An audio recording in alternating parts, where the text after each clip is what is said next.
তবেই তুমি কৌরব পক্ষ অবলম্বন করবে।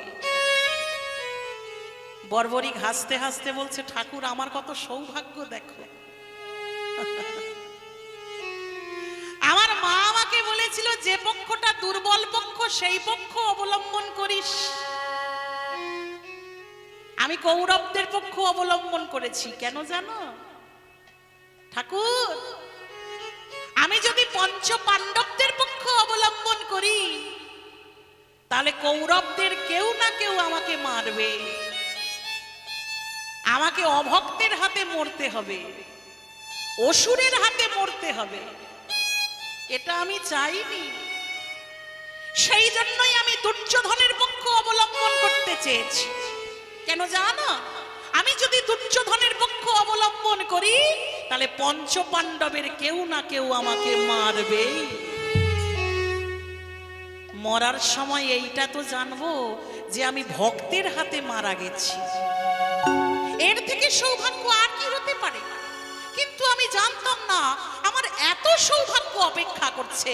পঞ্চপাণ্ডবদের হাতে মরা তো দূরের কথা, পঞ্চপাণ্ডব যার চরণ বন্দনা করে আজকে সেই কৃষ্ণের হাতে আমার মৃত্যু হবে। এর থেকে সৌভাগ্য আর কি হতে পারে? ঠাকুর তোমার সঙ্গে যুদ্ধ করে আজ পর্যন্ত কেউ জয়ী হয়েছে? হতে তো পারে না। তুমি ভবপারের কান্ডারি, তুমি তো হত্যা করবে না, তুমি উদ্ধার করবে। তাই নাও প্রভু না, এই ভব সমুদ্র থেকে তুমি পারাপার করে নাও। ভগবান কৃষ্ণ হাসতে হাসতে বললেন, বর্বরিক তবে মৃত্যুর জন্য তৈরি হও। ভগবানকে প্রণাম করে বর্বরিক যেই বসেছে সঙ্গে সঙ্গে ভগবান সুদর্শন চক্রকে আহ্বান জানিয়েছেন। সুদর্শন চক্র এসে বর্বরিকের মাথাটা কেটে দিল। কাটা মাথাটা ছিটকে গিয়ে পড়ল গোবিন্দের চরণ কমলে। আর যেই চরণে পড়েছে সঙ্গে সঙ্গে ভগবান ওই কাটা মাথাটাকে তুলে নিয়ে ভগবানের চোখে জল। ভগবান আজকে কাঁদছে। ভগবান কাঁদছে আর বলছে, বর্বরিক তুমি আমায় ক্ষমা করো। বর্বরিক আমি তোমাকে মারতে চাইনি, তুমি আমায় ক্ষমা করে দাও। তুমি পরম ভক্ত, কৃষ্ণ ভক্তকে আমি মারতে চাই না। কিন্তু পরিবেশ পরিস্থিতি আমাকে সব পাল্টে দিয়েছে। তুমি যদি না মরো পঞ্চ পাণ্ডব যে জয়ী হবে না, ধর্মরাজ্য স্থাপন হবে না, ধর্ম স্থাপন হতে পারে না। তাই তো তোমাকে আমি মারতে বাধ্য হয়েছি। বর্বরিক বর্বরিক যদি পারো তুমি ক্ষমা করে দাও। বর্বরিক হাসতে হাসতে বলছে, ঠাকুর তুমি তো দিনের দয়াল, ভক্তের ভগবান, তুমি করুণার সাগর। তুমি যদি কাউকে করুণা করো সে ভব সমুদ্র থেকে পারাপার হয়ে যায়। আমি নিকৃষ্ট, অতি নরাধম, নরাধম হয়ে তোমার কাছে আমার প্রার্থনা থাকে। কি প্রার্থনা তোমার?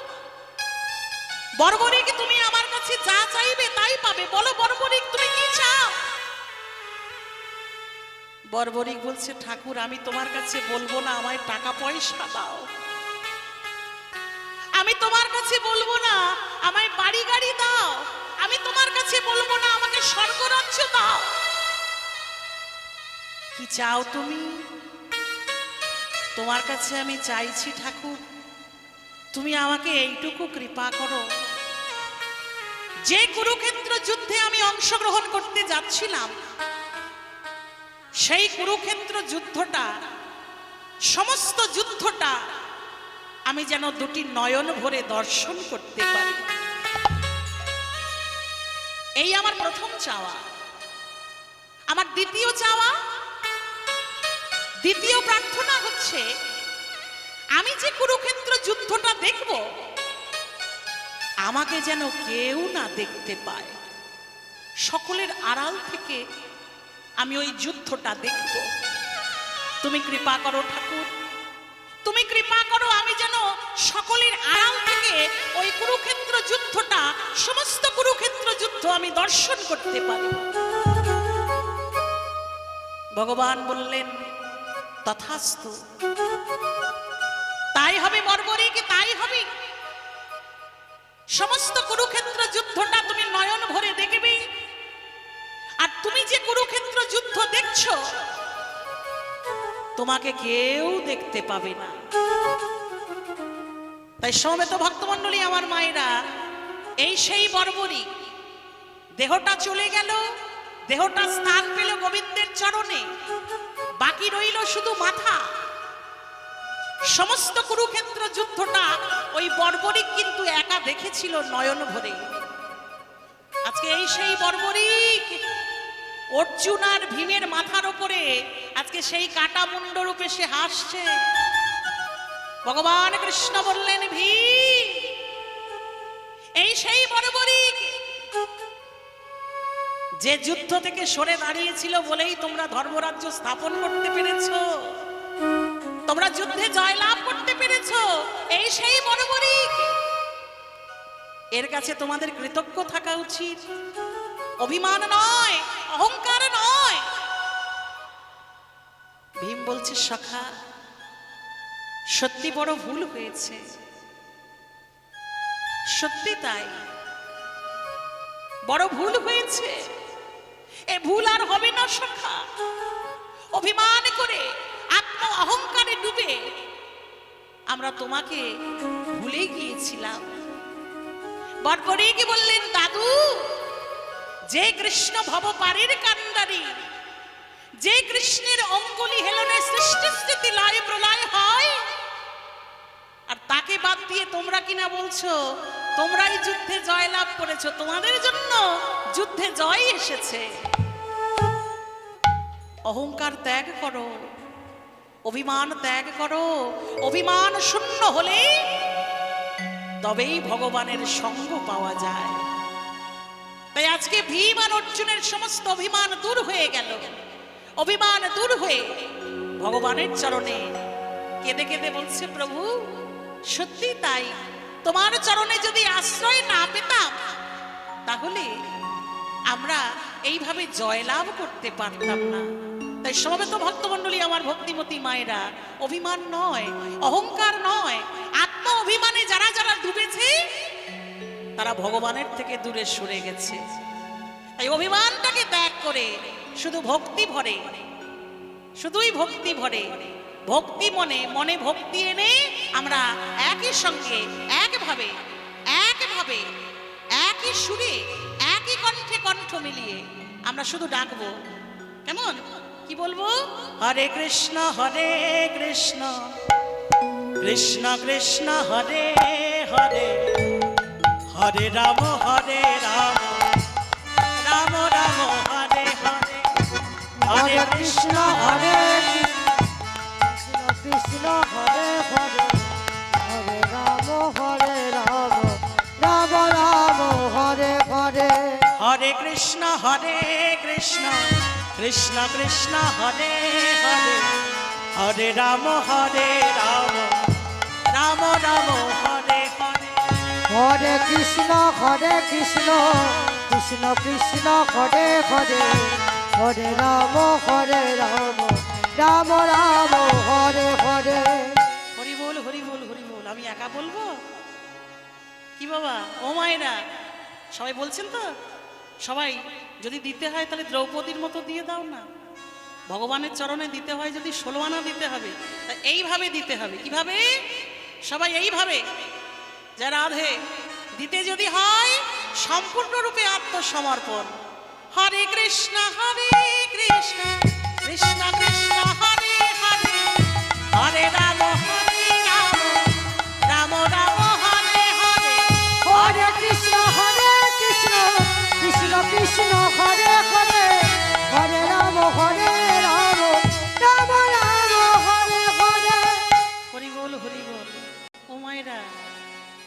বটে, 12 আনা হলো। জানেন তো 16 আনা না দিলে আমার গোবিন্দ খুশি হয় না। যে 4 আনাটা বাকি আছে সেটা কি? মায়েদের একবার জোর করে উলুধ্বনি, আর আমার ভক্তমণ্ডলীর একবার জোর করে হরিধ্বনি, তবে হবে 16 আনা পরিপূর্ণ। হরে কৃষ্ণ কৃষ্ণ কৃষ্ণ হরে হরে, হরে রাম রাম রাম হরে হরে। হরে কৃষ্ণ কৃষ্ণ কৃষ্ণ হরে হরে, হরে রাম রাম রাম হরে হরে। হরে কৃষ্ণ কৃষ্ণ কৃষ্ণ হরে হরে, হরে রাম রাম রাম হরে হরে। হরে কৃষ্ণ কৃষ্ণ কৃষ্ণ হরে হরে, হরে রাম রাম রাম হরে হরে। হরি নামে করো ভাই আরে সবে মিছে, আরে সবে মিছে, বলাইতে পথে নাই জমে আছে পিছে। জমে আছে পিছে। হরি বল হরি বল হরি বল। আজকে তাই শ্রীধাম নদিয়ায় আমরা কি দেখছি? আজকে আমাদের শচীনন্দন গৌর সুন্দর আজকে কি সুন্দর মাথায় একটা পাগড়ি বেঁধেছে, হাতে একটা লাঠি নিয়েছে, আর এক হাত বাড়িয়ে ভক্তদের সামনে বলছে, এই যে তোমরা আমাকে কিছু দিতে পারো, তোমরা আমাকে কিছু দাও, তোমরা যদি আমাকে কিছু দাও, তোমরা এতটুকু দিলে বিনিময়ে আমি এতখানি দেব। বাবা বিষ্ণু পদকবি বললেন, প্রভু কি চাইছেন? দান দেহ দান দেহ, আহা বলি গোরা ডাকে গো। বলে দান দেহ দান দেহ, আবার বলি গোরা ডাকে গো। দান দেহ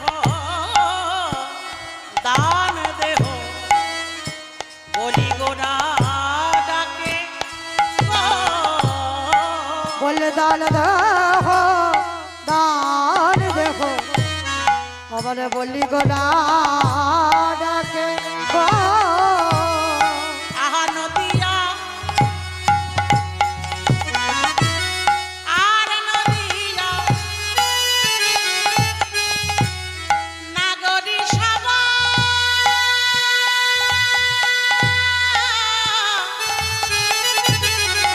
পড়িল বিপাকে, কথা শুনে আমার নদিয়ানা গরি সব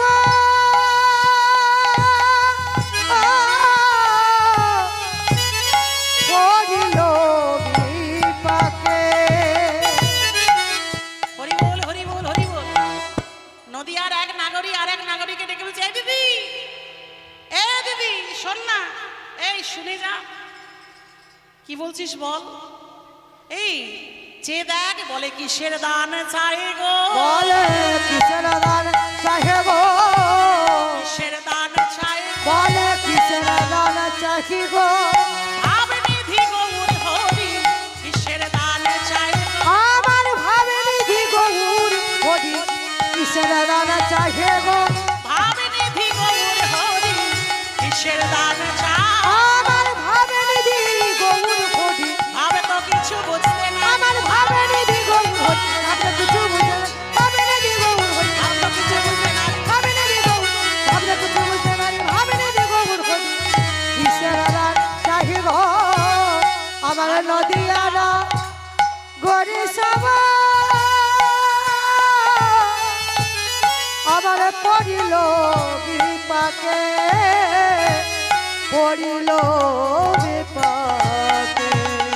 বলে দান দেহ দেহ দান, দান দেখো দেখো দান, দান দেহ দেহ দান, বলে দান দেখো দেখো দান, যা কিছু আছে করো দান, দান দেহ দেহ দান, বলে যা কিছু আছে করো দান, দান দেখো দেখো দান, যা কিছু আছে করো দান, দান দেহ দেহ, তোমাদের যা কিছু আছে করো দান, দান দেখো দেখো দান, যা কিছু আছে করো দান, জীবন যৌবন তুলসী যা কিছু আছে করদান জীবন যৌবন তুলসী রমা দেখে দিয়েছে করদান জীবন যৌবন তুলসী রমা দেখে দিয়েছে করদান জীবন যৌবন তুলসী রমা দেখে দিয়েছে করদান দেখো দান দেখো দান আহা নদিয়া নাগরী সভা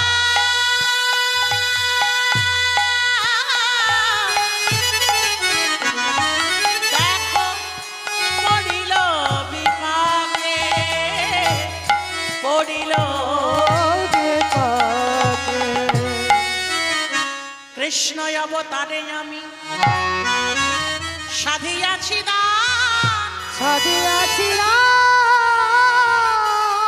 সে ভাব পড়িল মনে পড়িল মনে বাসুভ সে গান। আমার বাসু ঘষে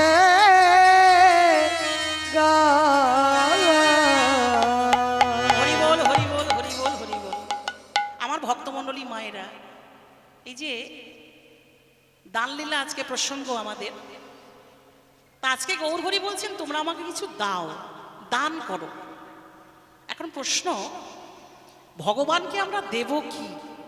কি দিতে পারি? এ দেহটা আমাদের? কি গো মায়েরা, কি ভক্তমণ্ডলী, এটা আমাদের? কিছু মনে করবেন না, এক্ষুনি যদি এখান থেকে গোবিন্দ বেরিয়ে যায়, হ্যাঁ, বাড়ির সকলে বলবে বলি রাতারাতি বাইরে বার করে দে, সকাল হলে বাসি হয়ে। তাহলে যেটা আমাদের নয় সেইটা ভগবানকে দেব কি করি? তাহলে একান্ত নিজের জিনিসটাকে, একেবারে নিজের, যেটা নিজের সেটা ভগবানকে দিতে হবে। সেটা কি? কি আছে আমাদের? আমরা কি দিতে পারি? আর কিভাবেই বা আমরা ভগবানকে দেব? ছোট্ট করে এক ভক্তের কথা আপনাদের কাছে বলি। বৃন্দাবনে সনাতন গোস্বামী নামে এক ভক্ত ছিলেন। বৃন্দাবনে সনাতন গোস্বামী ঠিক এই যেমন আপনারা এই হরিনাম শুনছেন না, এখন বেলি অবসানকাল, মানে সূর্য অস্ত গেছে, ঠিক কি না? সূর্য অস্ত গেছে, ঠিক এই সময় আপনারা হরিনাম আস্বাদন করছেন। ঠিক এই সময় সনাতন গোস্বামী বৃন্দাবনে, যারা বৃন্দাবনে গেছেন তারা নিশ্চয়ই জানবেন, বৃন্দাবনের যমুনার তীরে এই সনাতন গোস্বামীর একটি মন্দির আছে, যে মন্দিরের নাম মদন মোহন মন্দির। গেছেন কেউ বৃন্দাবনে? কি ভক্তমণ্ডলী মায়েরা গেছেন বৃন্দাবনে? কারা বৃন্দাবনে গেছেন একবার হাত তুলুন দেখি। যারা রাধে, এই তো অনেকে যে গেছেন বৃন্দাবনে। তো যমুনার তীরে সনাতন গোস্বামী যমুনার তীরে যে মদন মোহন মন্দির আছে, ওই মদন মোহন মন্দিরের কাছে, ওই মদন মোহন মন্দিরের ভিতরে মদন মোহনকে সেবা করেন। মদন মোহনকে তিনি কি সেবা করেন? মদন মোহনকে সেবা করেন দুটো রুটি। ভালো করে শুনবেন, দুটো রুটি দিয়ে সেবা করেন। রুটি দুটো শুকনো পোড়া, রুটি দুটোতে কোনোদিন তিনি একটু লবণ দেন না, লবণ ছাড়া রুটি। প্রত্যেক দিন ওই মদন মোহনকে সনাতন গোস্বামী সেবা করেন, দুটো করে রুটি খেতে দেন। প্রত্যেক দিনের মতো আজকেও দুটো রুটি ওই মদন মোহনকে দিয়ে, মদন মোহনকে সেবা দিয়ে সনাতন গোস্বামী চোখ বন্ধ করে বসে বসে ভজন করছেন। চোখ বন্ধ করে যখন ভজন করছেন, ঠিক এমন সময় মদন মোহন এসে সনাতন গোস্বামীকে ডাকছেন, সনাতন, সনাতন। কে? আমি তোমার মদন মোহন। তুমি আমার মদন মোহন, তা আমার কাছে কেন? সনাতন, প্রত্যেকদিন তুমি আমাকে দুটো করে রুটি খেতে দাও। রুটি দুটো শুকনো পোড়া, খাওয়া যায় না, তবু আমি খাই। কেন জানো? তোমার ভক্তির কাছে আমি ধরা দিয়ে ওই শুকনো রুটি দুটো আমাকে খেতে হয়। কিন্তু সব ঠিক আছে সনাতন, রুটি দুটোতে কোনোদিন তুমি একটু লবণ দাও না, একটু লবণ দিতে পারো না? প্রত্যেকদিন লবণ ছাড়া রুটি খেতে কি কারোর ভালো লাগে? সমবেত ভক্তমণ্ডলী, একটু চিন্তা করুন তো, ভগবানের কিসের অভাব? হ্যাঁ, যিনি অনন্ত কোটি বিশ্ব ব্রহ্মাণ্ডের মালিক, তার কি লবণের অভাব পড়েছে মা? তিনি ভক্তের কাছে চাইছেন কি? একটু লবণ। ভগবান কি ওই লবণের কাঙাল গো? বলে না গো, ভগবান লবণের কাঙাল নয়। তাহলে ভক্তের কাছে ভগবান লবণ চেয়ে দেখতে চাইলেন, দেখি সনাতন তোমার ভক্তি কতখানি, কতখানি ভক্তি দিয়ে তুমি আমাকে ডাকো, ভক্তিটা কতখানি আমি দেখতে চাই। সনাতন গোস্বামী ভজন করছিলেন, চোখ বন্ধ করে ভজন করতে করতে যখন মদন মোহন বলেছেন একটু লবণ দিতে পারো না, সনাতন গোস্বামীর খুব রাগ হয়ে গেল। মদন মোহন, তোমার লজ্জা করে না? তুমি জানো না আমি ভিখারি, ভিক্ষা করে যা পাই তাই নিয়ে এসে তোমাকে সেবা দিই। আজকে চাইছো লবণ, কালকে চাইবে দুধ মাখন, তারপরে চাইবে রাজভোগ। কোথায় পাবো? আমি ভিখারি, আমি আমার সাধন ভজন ছেড়ে তোমার জন্য লবণ খুঁজতে পারবো না। খেতে হয় খাও, আর না হলে আমার ভজনে তুমি বাধা দিও না, বিরক্ত করো না। মদন মোহন হাসলেন মনে মনে, সনাতন আমি তো লবণের কাঙাল নই, তবে আমি তোমার কাছে লবণ খেতে চাইলাম কেন? আমি দেখতে চাইলাম তুমি আমাকে কত ভালোবাসো। ভক্তের ভালোবাসার কাছে আমি তো ধরা দিয়ে থাকি, তা তুমি আমাকে লবণ দিলে না। আমি ভক্তের ভগবান, তুমি দেখবে আমি কেমন ভগবান। সেই দিন কোন রকমে কাটলো। পরের দিন বেলি অবসান কালে, ঠিক সূর্য অস্ত গেছে, ঠিক সেই সময় সনাতন গোস্বামী ওই যমুনার তীরে আজকেও তিনি বসে বসে যমুনার তীরে আজকেও তিনি ভজন করছেন। আমার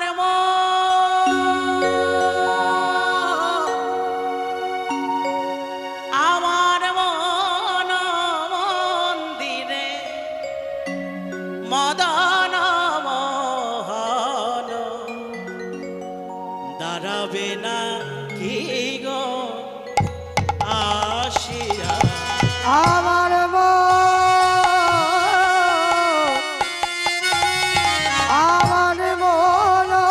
মন দিবে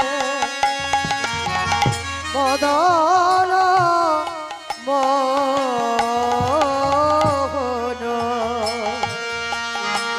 দাঁড়াবে না কে গো আসিয়া। নাম লয়ে ভাসিয়া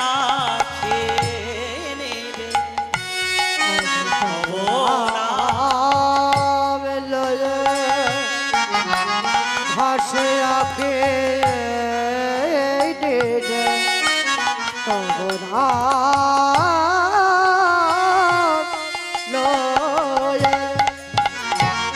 আমি ভাসে আখে আমি কাঁদি কেউ জানে না, আমি কাঁদি নিরজনে বসিয়া।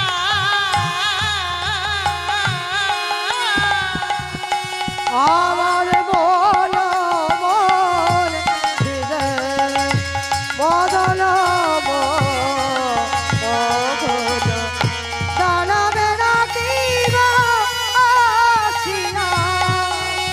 আমার মন দিলে মদন দাঁড়াবে না কি গো আসিয়া। ও গো দয়াময় পতিতা পাবন কৃপাময় তুমি,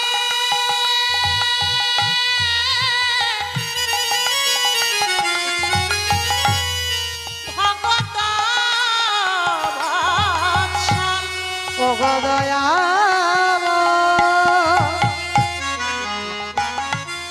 তুমি পতিত পাবন সময় তুমি ভকত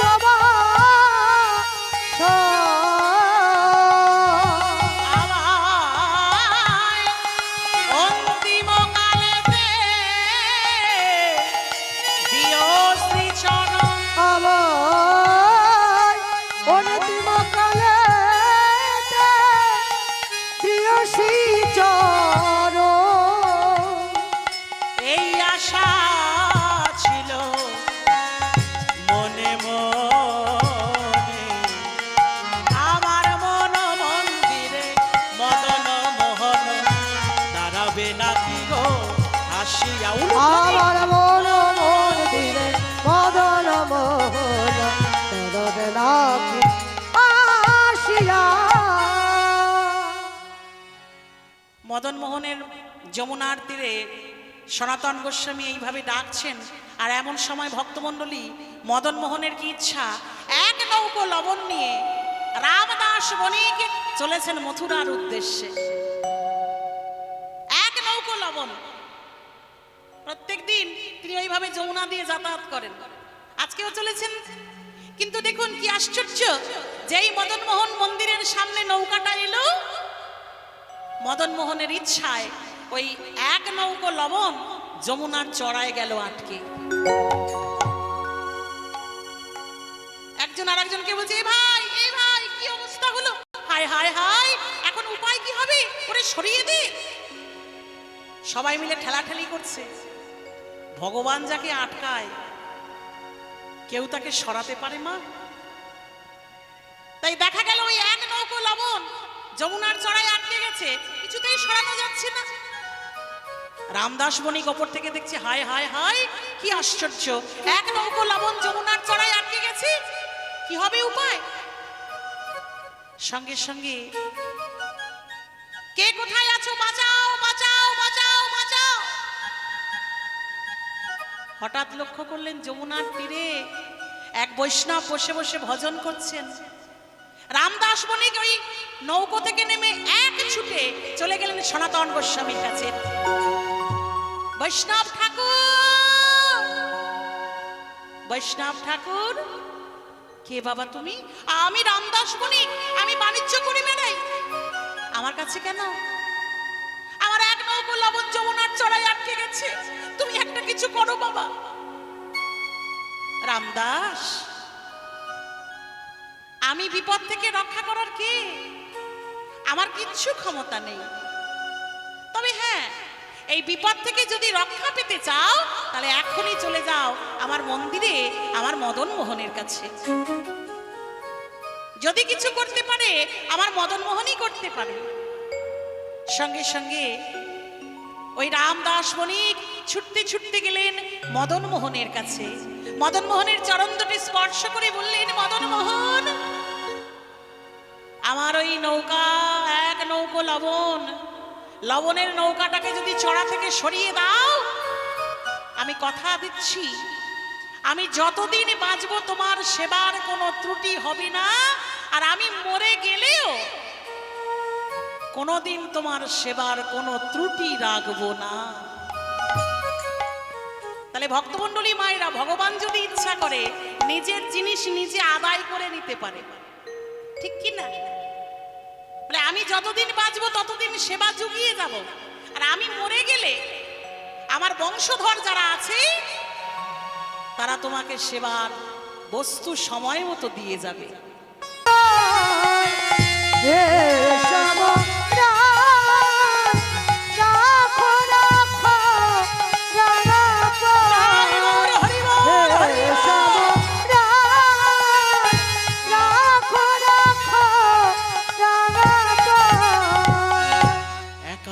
জীবনে গহন ঘন ঘো সহে বনে বন মারে ও কিশোর তারা সত পরে জন হরি হে নাহি চাই পাত পলাশে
বর্বরিক,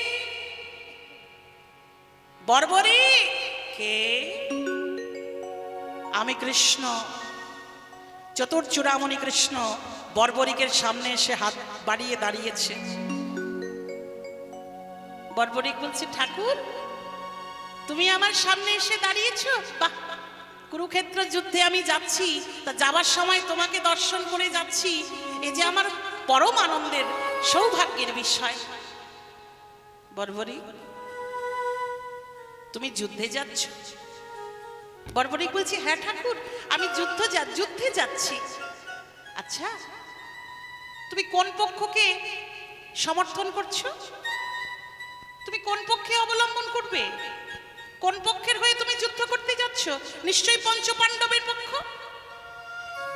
কারণ পঞ্চপাণ্ডবের সঙ্গে তোমার একটা সম্পর্ক আছে। নিশ্চয়ই তুমি পঞ্চপাণ্ডবের পক্ষ নেবে। বলে, না ঠাকুর, আমি পঞ্চপাণ্ডবের পক্ষ নেব না।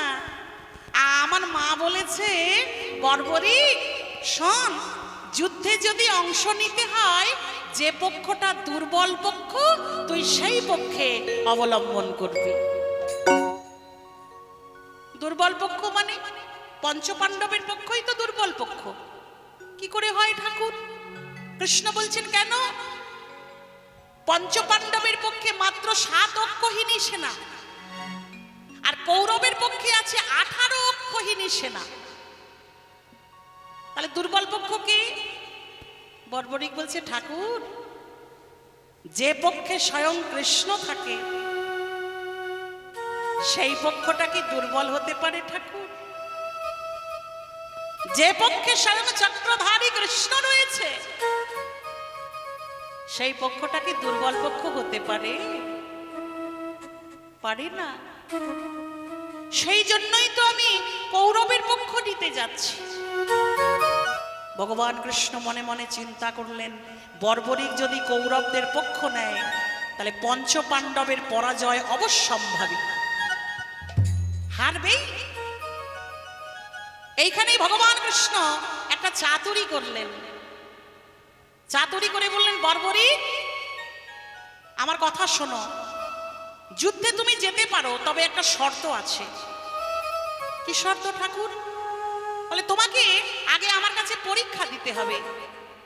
পরীক্ষায় যদি তুমি উত্তীর্ণ হতে পারো তবেই তুমি যুদ্ধে যেতে পারবে, না হলে আমি তোমাকে যেতে দেব না। বর্বরিক বলছে, ঠাকুর আমাকে কি পরীক্ষা দিতে হবে? কৃষ্ণ বলছে, বর্বরিক ওই দূরে দেখতে পাচ্ছ, ওই যে দেখা যাচ্ছে ওই যে বিশাল বটবৃক্ষ, ওই যে বট গাছ, ওই বট গাছটাতে কত পাতা আছে তুমি গুনে বলতে পারবে? বর্বরিক হাসতে হাসতে বলছে, ঠাকুর ও কেউ পারবে না। কি কেউ পারে? একটা গাছে লক্ষ লক্ষ কোটি কোটি পাতা, কত পাতা আছে কেউ বলতে পারে না? বলে, কেউ পারবে না ঠাকুর। বর্বরিক তাই যদি হবে তাহলে তোমার উপরে পরীক্ষা হচ্ছে, তোমার একটা বাণ দিয়ে সমস্ত গাছের পাতাগুলোকে ছিদ্র করে দিতে হবে। সমস্ত পাতাগুলোকে যদি ছিদ্র করে দিতে পারো একটা বাণ দিয়ে, তাহলেই তুমি যুদ্ধে অংশগ্রহণ করতে পারবে। কি পারবে কি? বর্বরিক হাসতে হাসতে বলছে, ঠাকুর তুমি হচ্ছে দিনের দয়াল, ভক্তের ভগবান। তোমার মতো দয়াল হরির যদি কৃপা হয়, কি না হতে পারে ঠাকুর? তুমি তোমার চোখের পলকে, তোমার অঙ্গুলি হেলনে বিশ্বে লয় প্রলয় হয়ে যেতে পারে। আর একটা বাণ দিয়ে সমস্ত পাতা ছিদ্র হতে পারে না। তোমার কৃপা যদি হয় তবেই ছিদ্র হবে। বেশ, তাহলে তুমি তাই করে দেখাও বর্বরিক, তোমার একটা বাণ দিয়ে সমস্ত গাছের পাতাগুলোকে তুমি ছিদ্র করে তুমি আমাকে দেখাবে। বর্বরিক বলছে, তাই হবে ঠাকুর। ও মায়েরা, বর্বরিক কি করছে না, চোখ বন্ধ করে ভগবানের নাম স্মরণ করছে। যেই চোখ বন্ধ করে ভগবানের নাম স্মরণ করছে, ভগবান কৃষ্ণ চতুরের শিরোমণি, তো সঙ্গে সঙ্গে চতুরের শিরোমণি কি করলেন না, ওই বট গাছ থেকে দুটো পাতাকে চুরি করলেন। দুটো পাতা ভগবান চুরি করে নিলেন। একটা পাতাকে নিজের হাতের তালুতে রেখেছেন, আর একটা পাতাকে পায়ের তালুদেশের নিচে রেখেছেন। দুটো পাতা চুরি করে ভগবান দাঁড়িয়ে আছেন। এদিকে বর্বরিক ভগবানের নাম স্মরণ করবার পরে ভগবান বললেন, বর্বরিক, এবার তোমার একটা বাণ দিয়ে গাছের সমস্ত পাতাকে তুমি ছিদ্র করে দাও। ভগবানের নাম স্মরণ করে বর্বরিক এইবার জোর করে একটি বাণ নিক্ষেপ করেছে। যেই বাণ নিক্ষেপ করলো, সঙ্গে সঙ্গে দেখা গেল ভক্তের এত জোর, এত শক্তি, বর্বরিকের ওই একটি বাণ গিয়ে সমস্ত পাতাকে ছিদ্র করে ভগবানের চরণে এসে পড়েছে। বর্বরিক হাসতে হাসতে বলছে, ভগবান, ও ঠাকুর, ঠাকুর তুমি দেখো দেখো, আমার একটা পাতা দিয়ে আমি সব, একটা বাণ দিয়ে সব পাতাকে ছিদ্র করেছি, দেখো। কৃষ্ণ হাসতে হাসতে বলছে, বর্বরিক, তুমি সব পাতাকে ছিদ্র করতে পারোনি। সে কি গো, তুমি দেখো না, আমি তো সব পাতাকে ছিদ্র করেছি। বলে না, গাছের ওই পাতাগুলোকে ছিদ্র করতে পারলেও আমার কাছে দুটো পাতা যেটা আমি চুরি করে রেখেছি, সেই পাতা দুটো তুমি ছিদ্র করতে পারোনি। বর্বরিক বলছে, কই দেখাও দেখি। ভগবান এবার সেই পাতা দুটো হাতে করে বার করে দেখাচ্ছে, বর্বরিক দেখো, এই পাতা দুটো তুমি ছিদ্র করতে পারোনি। বর্বরিক এবার ভালো করে দেখছে, ভালো করে দেখে হাসতে হাসতে বলছে, ঠাকুর, আমাকে দেখতে হবে না, দেখতে যদি হয় তুমি ভালো করে দেখো। পাতা দুটো ছিদ্র হয়েছে কি না হয়েছে তুমি ভালো করে দেখো ঠাকুর। কৃষ্ণ চিন্তা করলেন, কি বলছে বর্বরিক, দেখি তো। তাড়াতাড়ি করে ভগবান কৃষ্ণ যে পাতা দুটো লুকিয়ে রেখেছিলেন সেই পাতা দুটোর দিকে দেখছেন। কি আশ্চর্য দেখুন, যে পাতা দুটো লুকোনো ছিল, দেখছেন সেই পাতা দুটো ছিদ্র হয়ে গেছে। কৃষ্ণ মনে মনে চিন্তা করলেন, এ তো সাংঘাতিক বীর। এর মতো বীর যদি কৌরবদের পক্ষ নেয়, পঞ্চপাণ্ডব অবশ্যই পরাজয় স্বীকার করবে। একে আমি যুদ্ধে যেতে দেব না। ভগবান কৃষ্ণ বললেন, বর্বরিক, পঞ্চপাণ্ডবের সঙ্গে যুদ্ধ করতে গেলে আগে আমার সঙ্গে তোমাকে যুদ্ধ করতে হবে। আমার সঙ্গে যুদ্ধ করে যুদ্ধে জয়ী তুমি, যদি তুমি জয়ী হতে পারো। আরও নতুন নতুন ভিডিও দেখতে হলে ইউটিউবে সার্চ করুন জয় মহাপ্রভু কীর্তন জগৎ বলে। নকল হইতে সাবধান।